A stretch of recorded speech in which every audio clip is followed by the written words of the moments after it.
Today, I want to talk about Indigenous men and boys. Recently, I had a comment, and the comment was basically that Indigenous men and boys are being murdered and going missing at a rate way higher than Indigenous women, girls, and Two Spirit, and it's not being spoken about enough. And I agree, 100%. And for those of you who don't ever get to see me speak in person or at an engagement or anything like that, then you wouldn't know that I talk about our men and boys, because I'm always talking about my sister, because that's how I've been impacted is with my missing sister, but I've also been impacted in other ways. I am a mother of two Indigenous boys. They're 24 and 26 men now.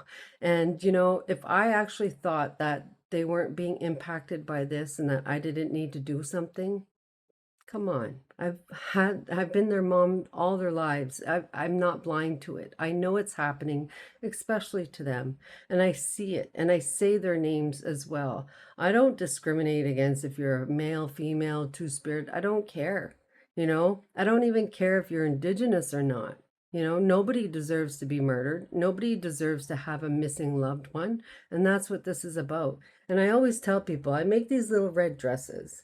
And I say, yes, it's a little red dress. But this represents all our people. Why? Because we all come from a woman. And that's what's important, is to create that awareness. Sure, I could make this all about women, but I don't, because it's about all of our people. So please, nobody pays me for making content. I do this out of my heart, out of my own time.